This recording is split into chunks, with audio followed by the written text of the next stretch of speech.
안녕하세요. 오토헤럴드 김은기입니다. 오늘은 국내 출시 이제 곧 1주년을 맞이하게 될 르노 삼성 자동차의 XM3를 한번 만나보겠습니다. 지난해 이 XM3 판매량을 살펴보면 총 34,091대가 판매되었어요. 소형 SUV 치고는 꽤 괜찮은 성과죠. 르노 삼성 전체 판매에서 이 XM3가 차지하는 비중이 35.5%의 점유율을 차지했으니까 르노 삼성 입장에서도 QM6 다음으로 굉장히 판매 실적을 견인하는 모델이라고 할 수 있겠습니다. 예, 잘 알려졌다시피 XM3 같은 경우는 국내에 두 가지 엔진 사양으로 판매가 되고 있습니다. 먼저 TC260 같은 경우는 르노와 다임러가 공동 개발한 엔진이 얹혀져 있고요. 그리고 다른 하나는 1.6 GT MPI 가솔린 엔진이 탑재된 모델이 판매되고 있어요. 가격을 보면 1.6 GT 버전이 이제 1700에서 2200 정도에 판매가 되고 있고요. TC260 같은 경우는 2100에서 한 2600만원 선에 판매가 되고 있습니다. 지금 시승차는 TC260 모델입니다. 예, 오래간만에 XM3의 디자인을 좀 간략하게 살펴보면, 먼저 XM3의 가장 큰 매력은 이제 차체 크기가 될 것 같아요. 지금 전장 전폭 전고가 4570, 1820, 1570mm의 휠베이스가 2720mm입니다. 차체 크기가 이제 기존의 소형 SUV보다는 확실히 월등하게 크죠. B+급에 속하는 셀토스와 비교하더라도 XM3는 이제 전장이 195mm, 그리고 전폭이 20mm, 휠베이스가 90mm 더 길고요. 전고 쪽만 이제 45mm가 셀토스에 비해서 좀 낮아요. 태풍의 눈 로고를 볼 수가 있고요. 그릴도 그릴 안쪽에 그냥 일자형으로 쭉 들어간 게 아니라 이런 패턴을 집어넣으면서 조금 더 약간 고급스러운 느낌을 주고 있습니다. 램프 같은 경우는 르노 삼성 패밀리 룩이 들어간 디귿자형 형태의 주간 주행등이 있고요. 그리고 하단 범퍼 쪽도 상단에 있는 저 패턴이 플라스틱 소재로 검은색으로 적용되었어요. 저기도 이제 상단의 것과 매칭을 시켜서 저런 크롬 소재가 들어가면 좀 더 고급스럽지 않을까 생각이 듭니다. 쿠페형 SUV와 같은 날렵한 디자인을, 측면 디자인을 꼽을 수 있겠습니다. 이런 부분이 그냥 밋밋하게 이 플라스틱과 똑같은 소재로 검은색으로 들어갈 수도 있는 부분을 이런 크롬 소재를 넣으면서 조금 더 스포티한 느낌을 주고 있습니다. 디자인 역시 이제 상위 포지션에 있는 QM6와도 좀 매칭이 되는 그런 디자인을 취하고 있습니다. 좌우측 램프를 하나로 연결한 듯한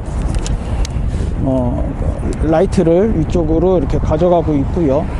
여기도 이제 디귿자형은 아니죠. 이렇게 쭉 들어오는 램프 디자인을 취하고 있습니다. 하단 범퍼 쪽은 굉장히 좀 약간 역동성이 느껴지게 디자인을 했는데, 이런 부분도 좀 소재를 플라스틱이 아니라 좀 검정색 플라스틱만 넣는 게 아니라 약간 크롬 소재를 넣었으면 하는 아쉬움이 있긴 한데, 나름 스포티한 모습을 보이고 있고요. 참고로 XM3 같은 경우는 이제 최저 지상고가 186mm입니다. 그래가지고 이제 SUV다운 면모도 갖추고 있고요. 트렁크 용량은 이제 513L까지 제공하고 있어요. 예, 이 뒤쪽에 약간 해치백처럼 열리는 이 트렁크 디자인도 XM3의 특징이라고 볼 수 있겠죠. 트렁크 같은 경우는 이렇게 2단으로 분리가 됩니다. 그래서 뭐 작은 짐은 밑에 싣고 좀 높이가 있는 짐은 위에 싣고 할 수 있고요. 지금 그냥 언뜻 보기에도 좀 굉장히 여유로운 공간감을 갖고 있습니다. 트렁크 하단 쪽으로도 이렇게 빈 공간이 있어서 굉장히 많은 짐을 높이 적재할 수 있는 그런 느낌의 트렁크 공간을 갖고 있습니다. 네, 오래간만에 XM3 실내를 보니까 굉장히 좀 새롭게 느껴집니다. 뭔가 많이 그동안 바뀐 것 같기도 하고, 하여튼 뭐 기존의 르노 삼성 차 라인업에서 볼 수 없던 디자인들이 많이 사용되어 있죠. 디스플레이 같은 경우는 10.3인치가 사용이 되었고요. 세로 형태를 띠고 있습니다.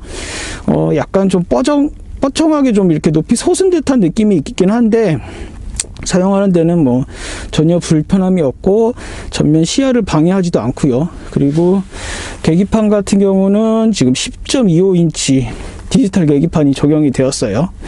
시인성도 좋고 주행 모드에 따라서 그래픽도 많이 바뀌고 있습니다. 그리고 지금은 잘 보이진 않지만 전반적으로 대시보드 하단 쪽으로 앰비언트 라이트도 굉장히 다채로운 색상이 적용이 되었고요. 한 가지 좀 오래간만에 XM3를 보고 느낀 건데요. 이쪽에 이제 차량의 이제 에이다스 시스템과 관련된 버튼을 따로 빼놨어요. 그리고 운전대도 뭐 손에 잡히는 그립감이나 그런 것들이 굉장히 좀 만족스럽고요. 차급에 비해서 굉장히 준수한 편이라고 볼 수 있겠습니다. 네, 지금은 이제 뒷자리에 앉아 있는데, 제가 뒷자리 무릎 공간 같은 경우는 주먹 하나가 간신히 들어갈 정도의 공간이 되어 있고요. 머리 윗 공간은 생각보다 좀 여유롭습니다. 머리 윗 공간은 쿠페 디자인 치고는 주먹 하나가 들어갈 정도의 여유 공간을 갖고 있고, 뒷자리에서 보면 이 헤드레스트 디자인이 굉장히 좀 특이하죠. 약간 볼보에서 많이 봤던 그런 디자인의 헤드레스트와 좀 유사한 느낌이고요. 뒤쪽 시트 같은 경우는 이렇게 안쪽으로 소재를 달리하는 패턴을 집어넣어서 그나마 좀 많이 차급에 비해서는 좀 고급스러운 느낌입니다. 뒷자리 같은 경우는 아이소픽스도 있고, 그리고 리클라이닝은 이게 안 되네요. 그냥 이 정도, 옆에서 보시면 이 정도. 뒷자리에서도 열선을 제공하고 있고요. USB 충전 포트 2개를 마련해 놨네요. 운전석에 앉아서 이렇게 보면 앞쪽의 계기판이 굉장히 좀 시인성이 좋습니다. 지금 주행 모드에 따라서 이렇게 그래픽이 바뀌고 있어요. 주행 모드는 에코 스포츠, 그리고 마이 센스라고 해서 약간 사용자 설정 같은 기능들을 제공하고 있고요. XM3 같은 경우는 지금 앞쪽 차간 거리를 유지해주고 좌우측 차선을 넘어가지 않게 유지해주는 기능이 있고, 그리고 사각지대, 사이드 미러를 통해서 사각지대에 있는 차량이 있는지 없는지를 알려주는 그런 안전장치가 탑재되어 있습니다. 앞차와의 차간거리도 운전자가 임의로 설정할 수 있고요. 이런 버튼 구성은 플라스틱 소재로 만들어졌지만 약간 피아노를 건반을 이렇게 두드리는 듯한 느낌이 있어서 사용감이 그렇게 나쁘진 않아요. 그리고 하단으로는 이렇게 공조장치 버튼을 디지털 형식으로 제공하고 있고요. 핸드폰 무선 충전 시스템을 갖추고 있고 USB 단자 2개가 마련이 되어 있습니다. 해당 모델 같은 경우는 확실히 좀 가솔린 엔진이라서 차급에 비해서 여느 뭐 경쟁 모델들 중에는 아무래도 디젤 포지션을 갖고 있는 모델들이 많죠. 근데 얘는 가솔린이에요. 그래서 좀 살짝 좀 부드러운, 그들에 비해서는 살짝 좀 부드러운 주행 감성을 갖고 있고요. 초반 저속에서의 이 습식 변속기의 변속감은 그다지 그렇게 부드러운 느낌은 아닙니다. 그런데 이제 배기량 대비로 생각해 보면 배기량 대비 출력과 토크는 제어안에서 보는 것보다는 확실히 좀 다이내믹한 성능을 발휘하고 있다고 느껴집니다. 그리고 이렇게 운전석에 앉아보면 아무래도 SUV 모델이다 보니까 이 전방 시야가 확 트인 느낌이 굉장히 좀 운전하기 좋습니다. 부담스럽지가 않아요. 서스펜션 같은 경우는 앞쪽이 이제 멀티링크가 탑재되고 뒤쪽이 토션빔이 들어가 있습니다. 항상 이 르노 삼성차 이야기를 할 때마다 이 서스펜션 관련해서 말들이 많이 있는데, 요 XM3는 뭐 차급이나 뭐 경쟁 모델에 비해서 뭐 그 서스펜션 세팅이 뭐 나쁘지 않은 것 같아요. 승차감 부분에서는 뭐 아무래도 소형 SUV다 보니까 약간 좀 통통 튀는 듯한 느낌이 전반적으로 들고 있습니다. 주행 모드에 따라서 그렇게 크게 변별력을 갖추고 있는 무게 세팅은 아닌 것 같습니다. 지금 거의 도심 위주로 저속 구간에서 중고속까지 이렇게 운전을 해보고 있는데, 고속 구간에 들어서면 이 무게감이 어떻게 달라질지는 모르겠는데, 이제 적어도 이제 도심 위주의 주행에서는 굉장히 운전이 편안한 쪽으로 맞춰져 있는 것 같아요. 엔진의 회전 질감이 약간 좀 거칠게 느껴지기도 하고, 스포츠 모드에서는 굉장히 좀 고 RPM을 사용하면서 다이나믹한 주행 질감을 갖추고 있는 부분을 확인할 수 있습니다. 지금 뭐 출시된 지 거의 1년이 다 돼 가는데도 경쟁 모델들과 비교해 보면 상수성 측면에서는 뭐 아쉬운 부분을 찾기가 좀 어려운 것 같아요. 전반적으로 지금 뭐 트림 선택의 다양성도 갖추고 있고요. 그리고 상위 트림 같은 경우는 다양한 편의 및 안전 사양을 갖추고 있고, 그리고 전반적인 외관 스타일은 스포티하면서 이제 실내 공간은 굉장히 좀 외관에 비하면 굉장히 좀 여유롭죠. 동급 경쟁 모델들과 비교해서도 굉장히 여유롭고요. 그러면서도 이제 가격적인 측면에서는 그것 역시 경쟁력을 갖고 있죠. 예. 동급에서도 굉장히 좀 저렴하고, 뭐, 다양한 지금 프로모션을 통해서 조금 이제 저렴하게, 예, 구입을 할 수 있고요.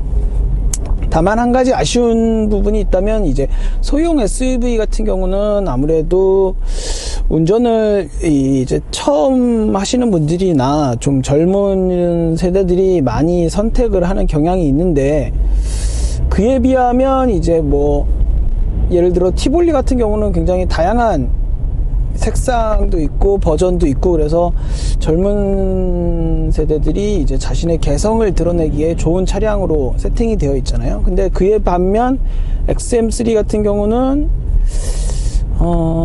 이제 그런 부분이 좀 아쉬운 것 같아요. 그런 부분이 좀 부족한 것 같아요. 예를 들어 뭐 트레일 블레이저 같은 경우에도 그런 그 약간 좀 젊은 세대를 겨냥한 액세서리 아이템이나 컬러가 있는 부분이 굉장히 눈에 띄는데, 요 XM3는 그런 부분이 조금 부족한 게 아닌가, 그런 생각이 듭니다. 오토헤럴드 김은기였습니다.